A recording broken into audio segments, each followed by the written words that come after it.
Welcome one and all to another day, another week here at the Damage Report. I'm John Ederola, and I'm very lucky to be joined on this Tuesday by a first-time guest on the program, although not the first time I've gotten to talk to her. She's very nice enough to have me on her show recently. Host of Woke AF, Danielle Moodie. Welcome to the Damage Report. Thanks for having me. Super excited to be on. Glad to have you here. I'm hoping that we'll have a good experience. I acknowledge that the news is a little bit dark, a little bit crunchy. It can be that way, but I think that we're still gonna have some fun with it though. I mean, I'd like to think so. Otherwise, I'm just gonna jump off a cliff. So okay, well, let's not have that happen. No, some of it'll be productive and some of it'll be, I think, cathartic. And a couple of lingering questions in politics have been answered. We're gonna be jumping into one of those stories in just a few. Before we get into the news though, I did mention your show, which I guested on feeling like 2 months ago, maybe. It's hard, time passes in such weird ways. But could you tell us, for people who might not be familiar with your show, can you tell us what it's all about? Sure, thank you so much. So Woke AF Daily is one of 3 podcasts that I host. And that is a daily, about 30-minute podcast where I talk about all the news of the day, current affairs, interview a lot of great people from members of Congress to activists and leaders of national organizations to talk about how we can be a more conscious and collective community of people who want to activate progressive ideals and change. The other 2 shows that I do is one which is once a week called Democracy-ish with my fellow Daily Beast columnist friend Wajahat Ali.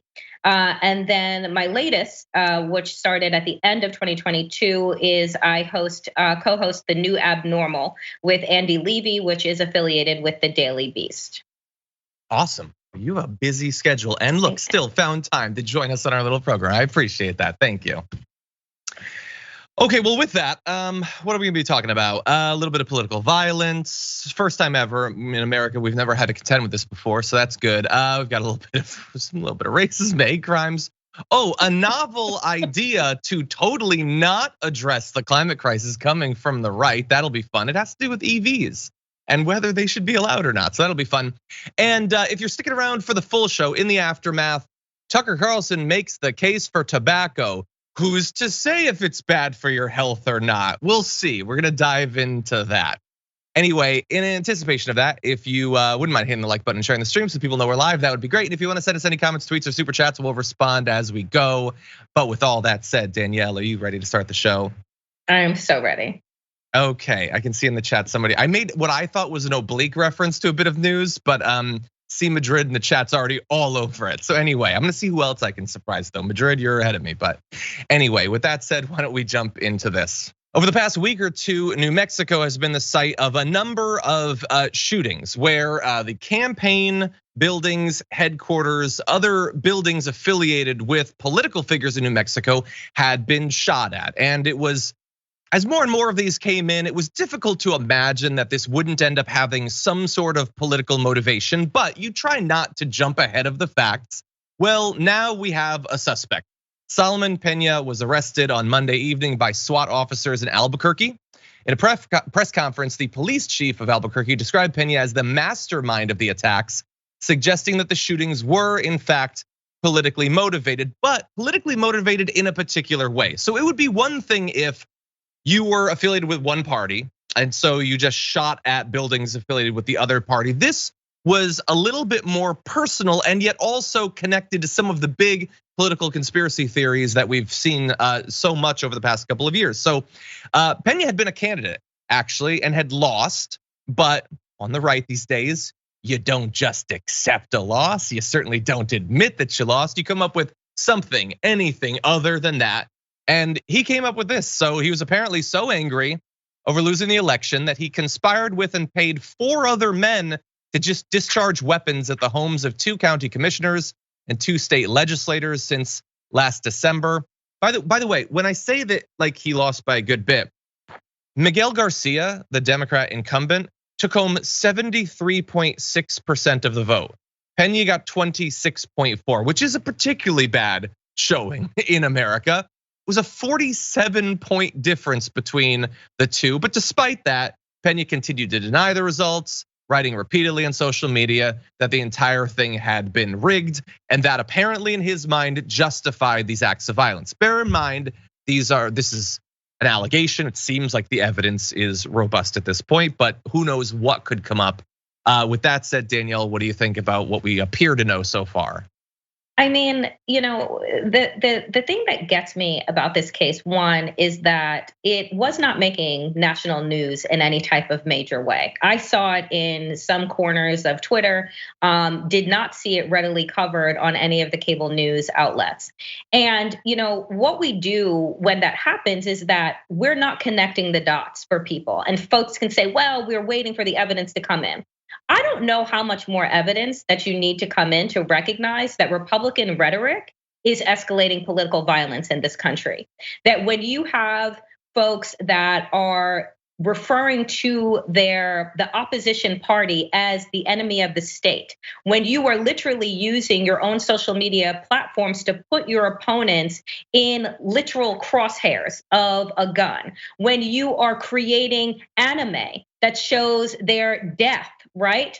And when you are using violent language to talk about difference of opinion and how this country should be run, how do you think this is gonna play out, right? And so I think that we do a disservice to the people of America by not saying, if X happens over here, Y is going to happen over here. Instead of saying like, oh, well, we have no idea how this political violence could be happening. We have no idea why Solomon Pena, who also has pictures with his Make America Great shirt and was at the insurrection, and has been lifting up all of the conspiracy theories that are birthed out of QAnon and Donald Trump's mouth, that we don't know how this could have turned into violence. You need to look no further than him, and then look across and around the globe to Brazil to see how America's rhetoric, how Republicans' rhetoric is affecting not only those in this country, but around the globe. Look, you're 100% right. I'm going to say that I think I'm partly guilty of what you just identified there. We mentioned the shootings on the show, but I'm an idiot still after all that we've been through, and didn't want to, I can say that I believe it was political violence, certainly, but I wasn't going to go on a massive rant about it or anything. But honestly, why doubt it? Why doubt it for even a second? And then on the opposite side, by the way, what happens is the exact opposite of what I just described, my mental process. So a guy got jumped in Florida. And Marco Rubio claimed that because the guy was a volunteer for him, that it was explicitly political, and this is as bad as Paul Pelosi and all that. It doesn't appear to have anything to have done with Marco Rubio or with politics. The person who was attacked, who, by the way, regardless of the political thing or not, it's still a tragedy. You don't jump someone. Didn't even start claiming that it was political until after Marco Rubio did, and then it turned out that it wasn't. So they go a mile past anything, knowingly misconstruing an event, and yet I feel like I need to, tiptoe around what is clear. Well, that said, let's describe more of what we actually know. Who is Solomon Pena? Well, it's pretty clear based on his social media who he is. Here is a message that he put out on Twitter. Trump just announced for 2024, I stand with him. I never conceded my HD 14 race, House District. Now researching my options. He's got his Make America Great Again thing on, some Trump flags. And he spent a couple of months considering his options, and the option he seemed to land on was, I'm going to hire people to shoot at the houses of county commissioners and things like that. He apparently had visited at least 3 commissioners following the election, complaining about his defeat, presenting paperwork he believed proved his case. It was shortly after these visits that the shootings began. By the way, while he mostly just hired people to do this, he is believed to have attended the final shooting and perhaps even pulled the trigger. For some reason, when it came to State Senator Linda Lopez, he wanted to be involved in that one more personally, and maybe be the person who pulls the trigger on a gun that fires a bullet that hits the state senator or a staffer or a family member or random constituent. How fun. Of course, multiple people were targeted with this. And we know more about him from his social media activity. there had been a person who replied to the earlier tweet that I showed you, mentioning that Pena had been convicted a number of years ago of 19 different felonies, okay? He responded to that back in December of last year saying, you need to learn how to read public records. It was 9 years, 3 days. The person had said that he spent almost 7 years in prison, and apparently Pena wanted credit for the more than 9 that he had spent. He said, I spent the time studying. I think I read A Tale of Two Cities 5 times. I think that one component of incarceration should be rehabilitation, and plenty of people do rehabilitate themselves and should be allowed to contribute to society once again. He appears to have learned all the wrong lessons from his time there. Oh, also, you're gonna be shocked to find out that he, according to him, participated in the insurrection on January 6th. He posted this photo of that as well. And so it would be one thing, Danielle, if it was just a guy who had sour grapes and decided, you know what's cool in America in 2022? Killing your political opponents. But this is a guy who insisted that Trump won in 2020, years after the loss. It's a guy who is tweeting at Katie Hobbs that her win over Carrie Lake was rigged and you can't trust that. And so it really does seem, as you said earlier on the show, to be tied into this inability to reckon with the unpopularity of their positions, that no loss can be legitimate. Every single bad thing that happens to them is either the matrix coming for them or it's a rigged election. I mean, here's what I will start out by saying: the Republicans clearly only send their best, right? Like that's what they do, right? So whether it is George Santos or it is Solomon, they only send their best. When you create a climate where there are quote unquote alternative facts, which began with the era of Trump and Trumpism, then you create this idea that I don't have to believe anything that my political opponents say. I don't have to believe the fact that I've lost, even if the margin is as wide as it was for Solomon. I mean, you're talking about, this was not we're down to 100 votes and we have to recount them. You're talking about a loss that was like over 3,500 votes that he lost by, right? It's not close. Right, it's not close. And so the idea that they're never going to concede, that it doesn't matter, what it's like, we're creating a climate. Republicans are creating a climate where running for office is now dangerous, right? Where it's not just about whether or not you are, you're up for the social media threats, right? That happen, particularly if you're a woman and particularly if you're a person of color. And then if you are living at the intersection of the multiple identities, you're going to face those kinds of egregious, disgusting threats that come via social media. But now you need to watch your back, literally, right? And so what will happen? It will send people who want to be public servants and do good away from being a part of government, whether it be at the local, state, or federal level. Because anybody it's the same thing that's happening with teachers, right? Who the hell wants to be a teacher in a public school in this day and age? You can't even go into a classroom with second graders and think that you're not going to get shot, right? That is happening. So, I think that by not addressing the political escalation of violence, by not talking about this and its connection to, pry these guns and gas stoves out of my cold dead hands, this whole type of rhetoric is just a tinderbox, and the Republicans are spraying gasoline and lighting matches every single day. Yeah, no, 100%. It's very frustrating. I guess I am astounded that there aren't more successful acts of targeted political violence. I say that because obviously there have been some that, from the point of view of the terrible person, they were successful. But yeah, it's just the constant, they're letting George Santos into the party. Their commentary on this guy, the Republican Party in New Mexico, condemned him, saying, if Pena is found guilty, he must be prosecuted to the full extent of the law. Oh, well, very, very bold. A strong stance against political violence. First of all, I don't even understand in terms of the timeline how that's supposed to work. If he's found guilty, he should be prosecuted to the full extent of the law. But that's how you'd find out if he was guilty. He has to be prosecuted first. So you're just like you're distancing yourself so far from the concept that one of your candidates did something bad that you're creating temporal vortexes. But anyway, yeah, you don't have to worry on the other side. Not in the same. Nobody's trying to like kill Lauren Boebert, and thank God. I don't want that. But why is it that on the left the candidates are just continually hounded in this way? And that, as Danielle said, when repeated like gunshots at buildings, it doesn't even make national news. At least make it a national news story so that Fox News can go out of their way to ignore it. At least, but now they're not even required to ignore it because everyone is ignoring it, and that's frustrating.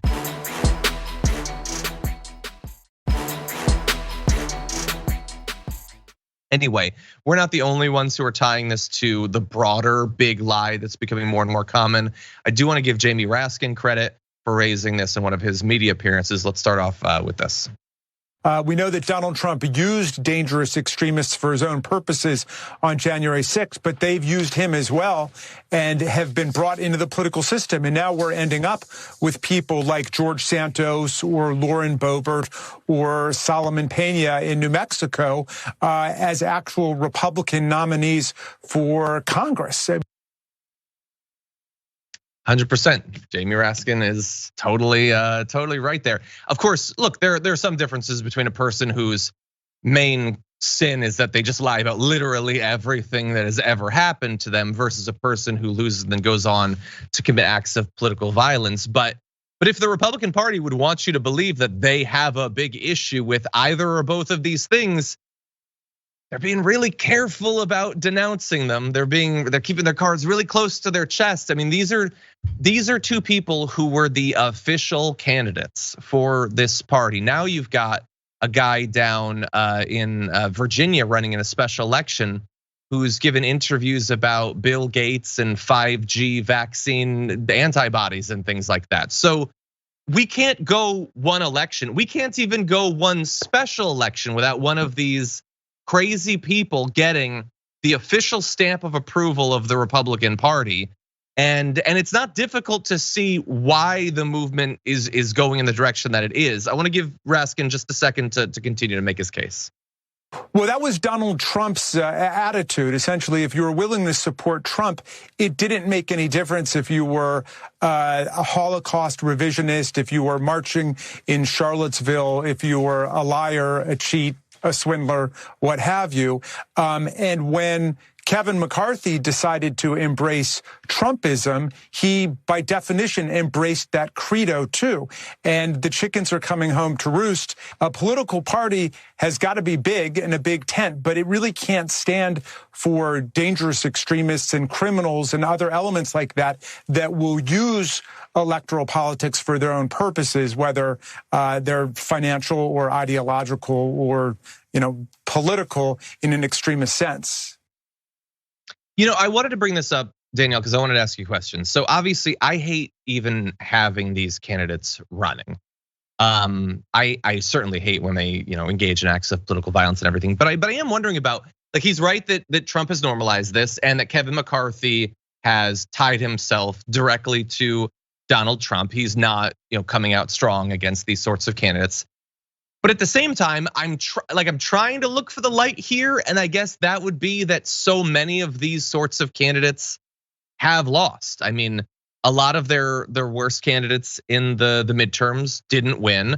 I mean, this guy Pena lost decidedly. I'm hoping in the special election, the Bill Gates vaccine microchips person will get denied too. Like, there's still a danger to having these people influencing our political discourse, let alone trying to assassinate people on the other side. But is that a silver lining that they don't really seem to be appealing, at the very least, to the broader public? Sometimes I think that the light at the end of the tunnel is actually an oncoming train. Because what really gets me is that, let's just go back for a second, 2 years ago, to the insurrection. That this party, the Republican Party, and their whole back the blue, right? So it doesn't matter if police murder unarmed Black people. It doesn't, none of that matters, right? Police are always in the right. But the day that they decided to defend democracy and to defend the Capitol building, they all of a sudden aren't backing the blue, right? Those people are all of a sudden liars and anti-patriot and all of these things. And so, the fact that we can't get them to denounce political violence, they say this is wrong everywhere we see it, says a lot. Yeah, 100%. Well, look, we're gonna get one additional test of this with this special election. We're gonna see, by the way, as we start to get into primary season over the next 6 months or so for the next cycle. Like, I am very worried about what the next crop of candidates is gonna be. You never know who will be the next Herschel Walker, who will be the next Carrie Lake. Probably Carrie Lake, honestly. So anyway, we need to be vigilant for this, in elections around the country. With that said, we are going to take our first break of the hour. When we come back, yesterday was a big holiday, a favorite holiday of politicians and pundits on the right. We're going to be responding to some of their comments after this.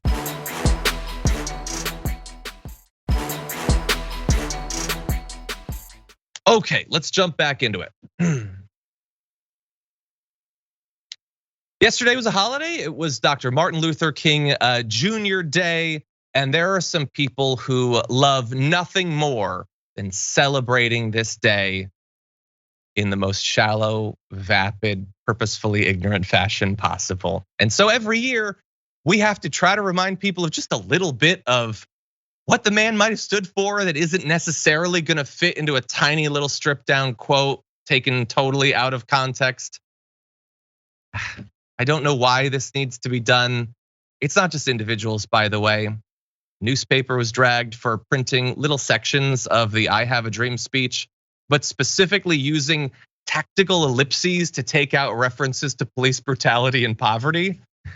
Why do that? Don't do that. But obviously there's politicians too. Ron DeSantis posted this meme, Happy MLK Day.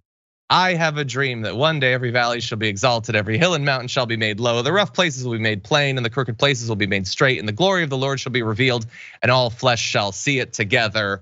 And that's probably it. That was probably all of what King was about from the point of view of Ron DeSantis, a guy who would like to ban you learning about the man in schools in his state. And this is really my favorite genre of this, where you are exactly the person that he was warning against. I don't even think that Ron DeSantis is necessarily the best example. I think that might go to Kirsten Sinema, who posted this, hate cannot drive out hate, only love can do that, which is a perfectly fine sentiment. But when you are the embodiment of the white moderate that he wrote about, when you are very specifically using the filibuster that he spoke so much about to stop basically anything from happening, but in particular, a voting rights bill, I feel like people forget too often that you can just sit it out. You don't actually have to jump in and opine. We have other examples, maybe worse. I don't know, Danielle. I saw that you were tweeting about this yesterday. What are your thoughts? I have so many, but we can't curse on this show. So what I will say is a couple of things. That one, this is Republicans' favorite gaslighting holiday, right? It is the holiday where they love to gaslight the American people to believe that they understand Martin Luther King Jr. at all. He was a Black radical. He was an anti-racist. He was anti-capitalism.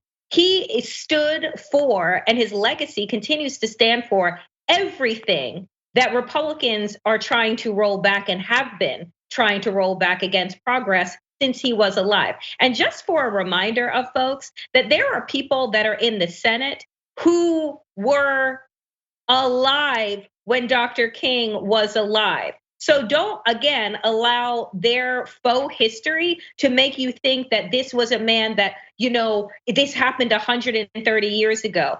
He was assassinated at the age of 39, right? He was under FBI surveillance and was named an enemy of the state and of this country, which is why he was assassinated. So, as we went to break before and we're talking about political violence, let us understand that Dr. King could have been probably in his late 80s, I think, maybe now.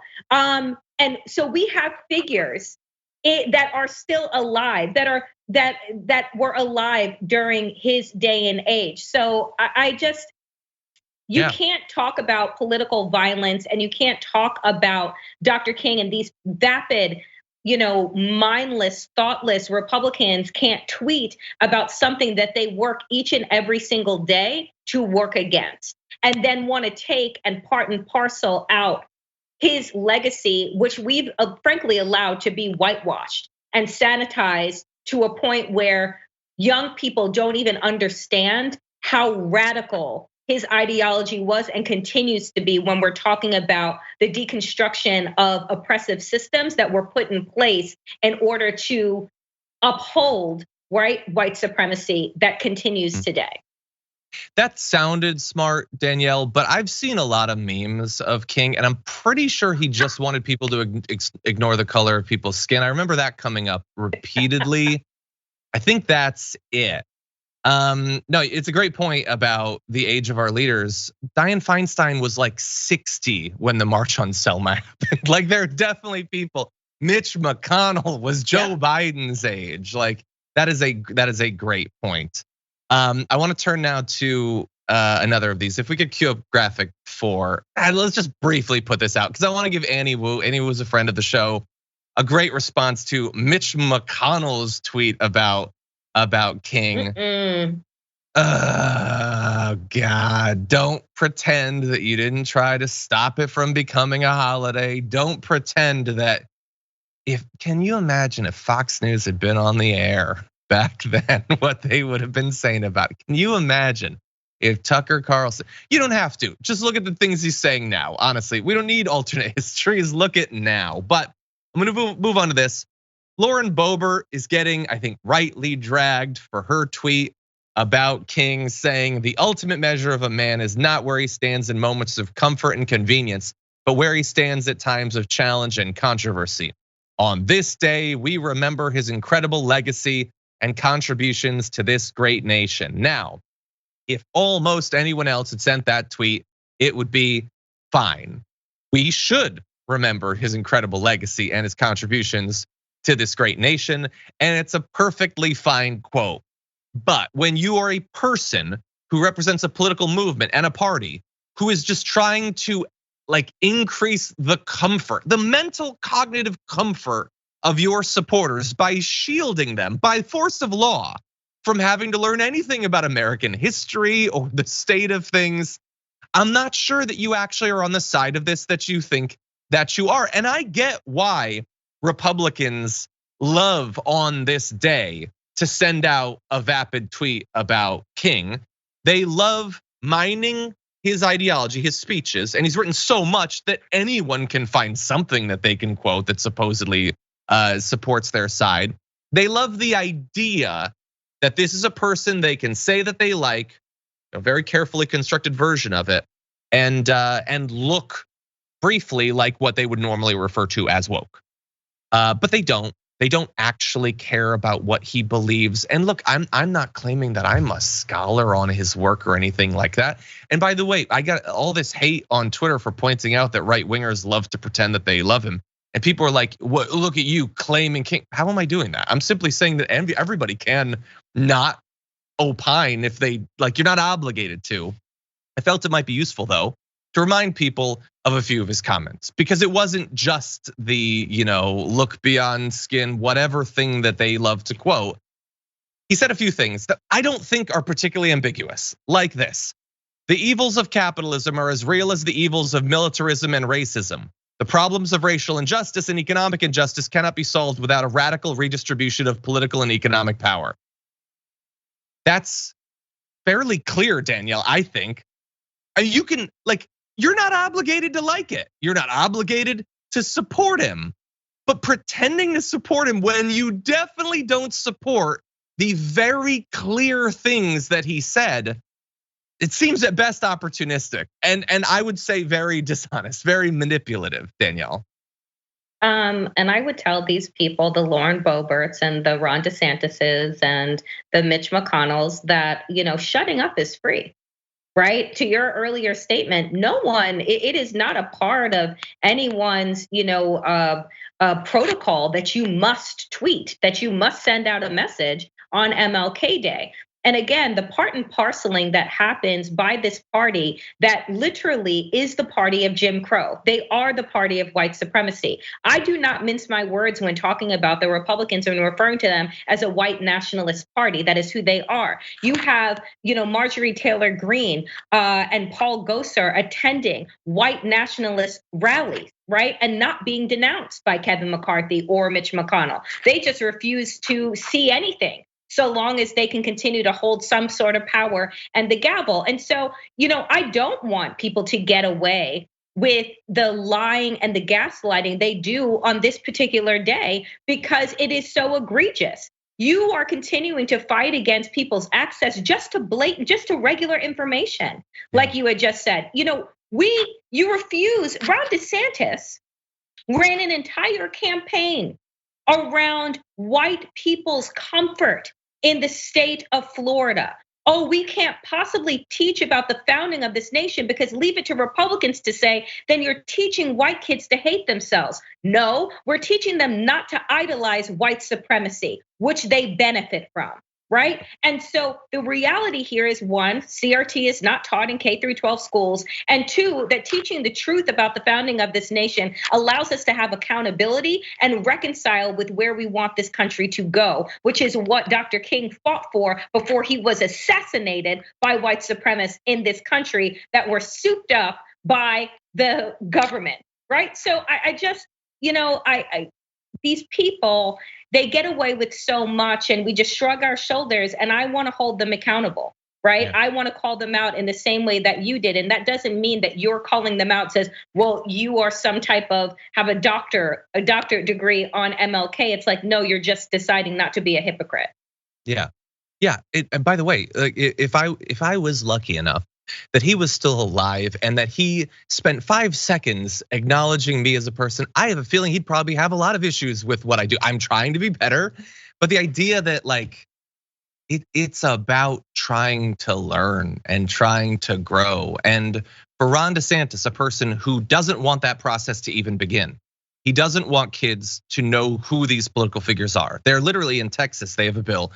Their new education standards strip out teaching about Frederick Douglass as well as King. And then you're still, Greg Abbott's still going to send the tweets and everything. Ron DeSantis, specifically, he's saying Happy MLK Day. He has repeatedly stated that there is not now, and there never has been anything structural about racism. It simply doesn't exist. If you believe that, then you cannot think of King as anything other than an insane person who preached mindlessly and madly about things that didn't exist for decades until he was shot.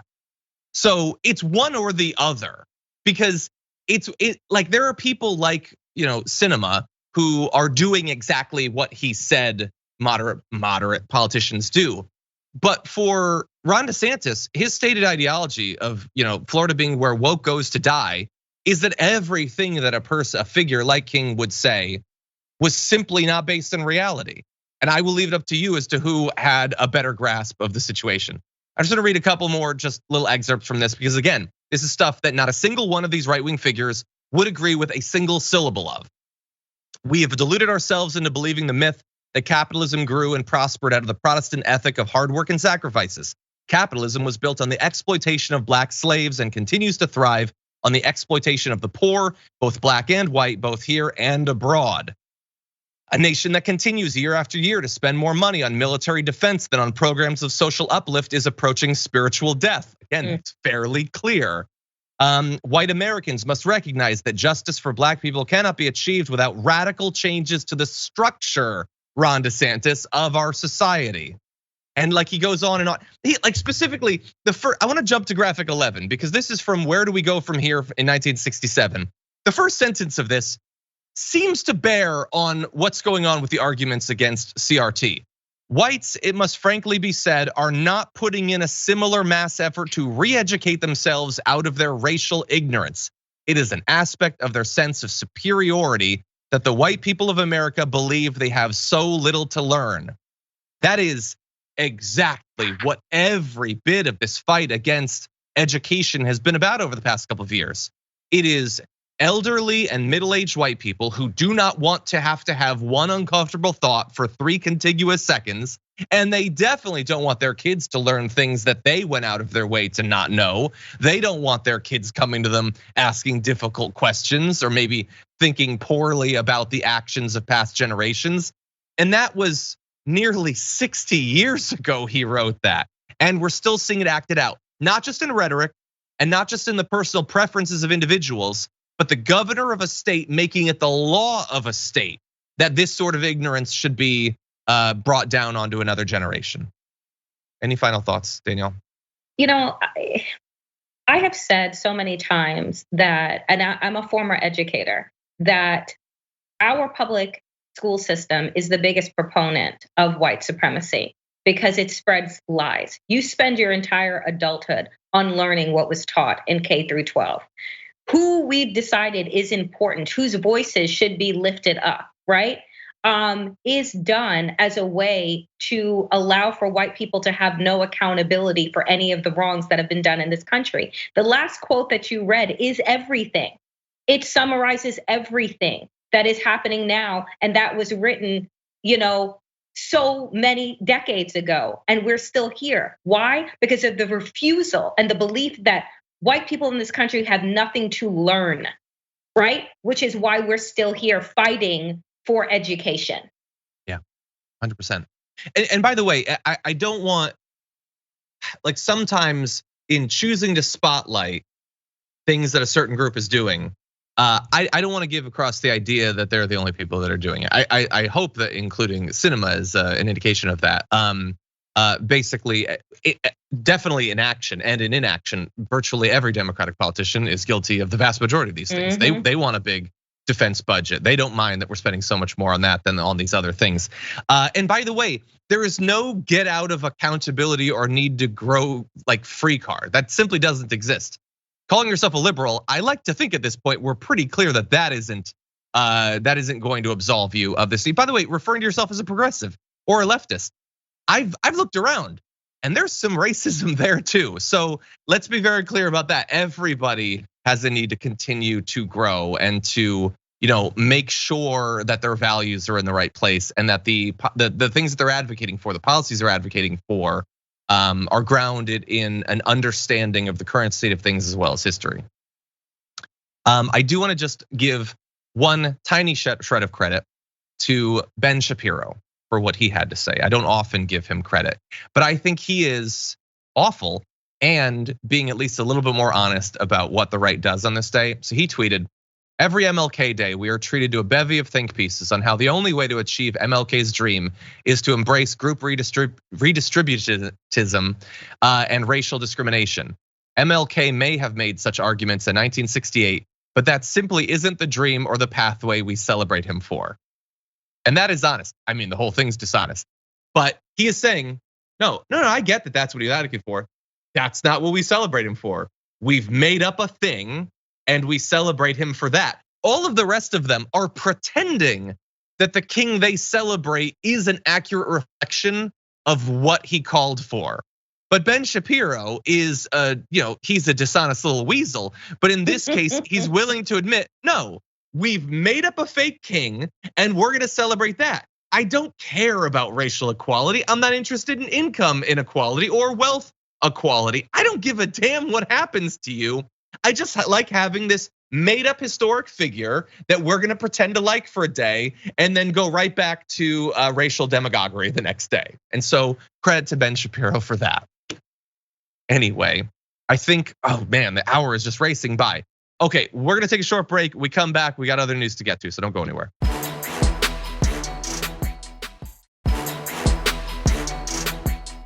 Okay, Danielle, you ready for a little bit more news? I'm ready. Okay, let's jump into this D block. The state of Louisiana, like many across the country, but in particular in the South recently, has been hard hit by a number of different disasters. Most of these are natural disasters, storms, tornadoes, and we're gonna break all of those down. But there is an extra economic layer of disaster that I think bodes not well at all for the future in our fight to deal with the effects of climate change. They're in the middle of an insurance disaster. So in the last 2 years, more than 20 companies have gone under or withdrawn from the state, forcing hundreds of thousands of families to pay higher premiums or go entirely without coverage. So these are the sorts of insurance companies that traditionally you would pay into them, perhaps way too much. And then when disaster hits in a variety of different forms, whether it's flooding or a hurricane, tornadoes, those sorts of things, they would then pay out, recovering for lost property, the destruction of your home, loss of life and injury, and those sorts of things. What happens though when nobody's offering insurance anymore, or it's become so rare that the price is rising rapidly? Well, LA Insurance Commissioner Jim Donelon says that the crisis started back in 2020 when Hurricane Laura hit Lake Charles. Then there was storms Delta and Zeta, and then Ida, another major hurricane in 2021. Says we are certainly in a crisis. 800,000 claims were filed after Laura and Ida, resulting in insurers paying $23 billion for insured losses. And I think we know how this works. There is only so long that insurance companies are going to be willing to pay that. Eventually, they're going to make the calculus that these events are too common, the damage is too great. There is no amount they can charge that people will pay that will cover for it. And then you end up at a place where there's just no insurance. And what are we supposed to do then? What happens to people who suffer the inevitable, predictable consequences of our ever worsening natural disasters? Danielle, what do you think? There is a cost to ignorance, right? Like we're here and going to be in this situation because climate change is an economic crisis as well. And so when you decide, again, the Republican Party decides that we're not going to believe in science, we're not going to vote for a clean new deal, we're not going to create the type of innovative infrastructure that is going to help us deal with the climate crisis that we as a nation and as part of a global superpower have created, this is what's going to happen. Right? Like these storms are getting bigger and badder. Every season is historic, whether it's the fire season or tornado season or hurricane season, right? Folks, like we just had that story. What was it? During the holiday season, people froze to death in their cars in Buffalo. Right? This didn't happen. That storm did not take place in a state or in an area or region that doesn't know how to deal with snow. These are people that know how to deal with snow. What they don't know how to deal with is a snow hurricane that brought like historic level of wind and snow and sleet and all of these things that literally froze people in their cars and froze their homes. Yeah. So unless we're going to begin to make the case that having to spend decades trying to convince these people that climate change is real and that it is going to affect you in very real ways every single season, meaning that you're not going to be able to rebuild your home, right? And then if you do have the resources to rebuild your home, guess what? You're going to go uninsured because they're going to tell you that flood that hits or that storm that hits, that's not going to be covered. And then this is going to turn into another pre-existing condition that the healthcare industry has been able to do with people who have pre-existing conditions. Oh, well, maybe you shouldn't live in Florida. Maybe you shouldn't live in California because we can't cover you there. 100%. Yeah. And like right now, you can get insurance. It's 46% higher than the national average. Thankfully, we're in very good economic times, so everyone can weather those sorts of additional costs. It's been great the past couple of years. But now project this out 10, 20, 30, 50 years. What happens? Are we just gonna have mass migration from these places where it's not feasible to live? When that happens, what do you do? I mean, I know Ben Shapiro gave people advice, when the oceans are rising, just sell your home. He declined to say who the hell would buy it under those conditions when you literally can't even insure these places. But anyway, a case could be made. I'm gonna continue to make the case that maybe rather than just paying more and more in damages every single year after an ever increasing number of horrific events, we just stop the damage in the first place. That seems wise to me. But anyway, the fight continues.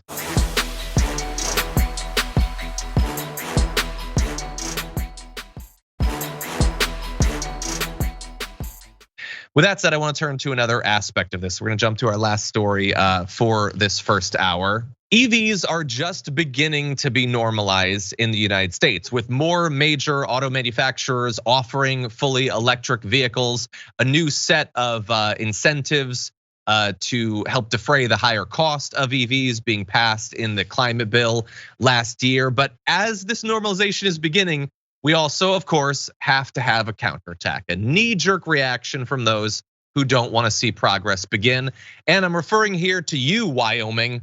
They're considering, or some individuals there are considering, phasing out the sales of electric vehicles by 2035, specifically to ensure the stability of their oil and gas industry. So I know that you've probably heard about some states that have long-term plans to phase out gas-powered vehicles so that eventually, over literally decades, all vehicles would eventually be electrical. And as we increase our supply of renewable energy, then they could be cleaner and cleaner as time goes on. They're going in the opposite direction. Senators Jim Anderson, Brian Boner, Ed Cooper, Dan Dockstader, Donald Burkhart, and Bill Henderson have sponsored this bill, either because they're just big fans of Mad Max and want to see it acted out in real life, or they want to make sure that the oil and gas industry gives them a lot of donations for their reelection bids.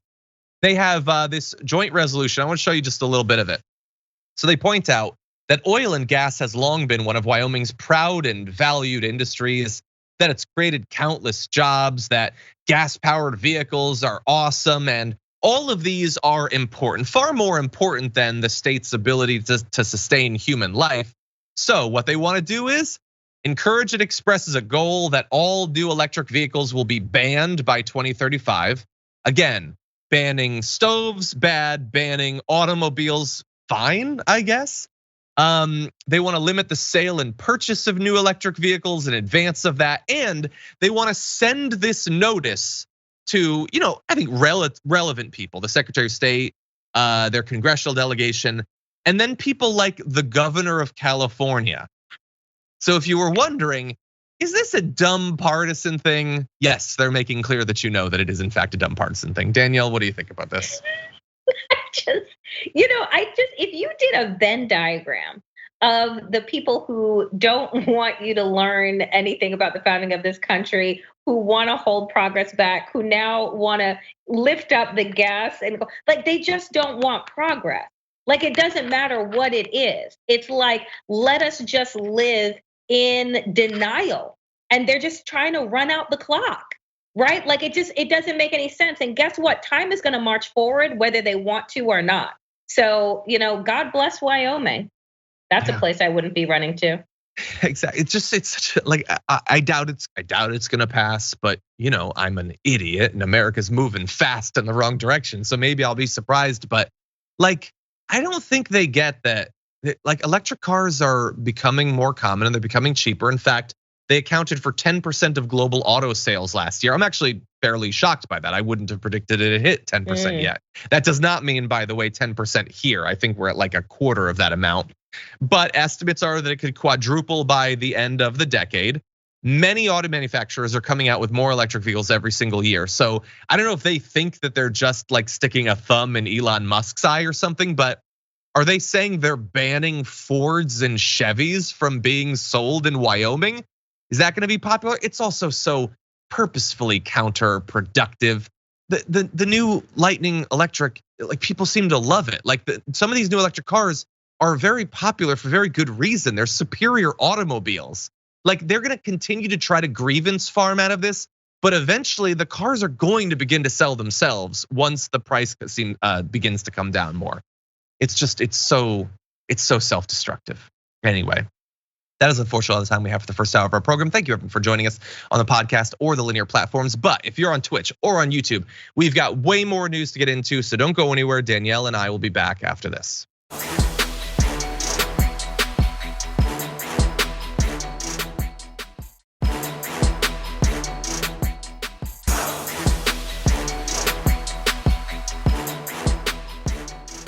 Thanks for listening to the full episode of The Damage Report. Support our work, listen ad-free, access members-only bonus content, and more by subscribing to Apple Podcasts at apple.co/TYT. I'm your host, John Adarola. I'll see you soon.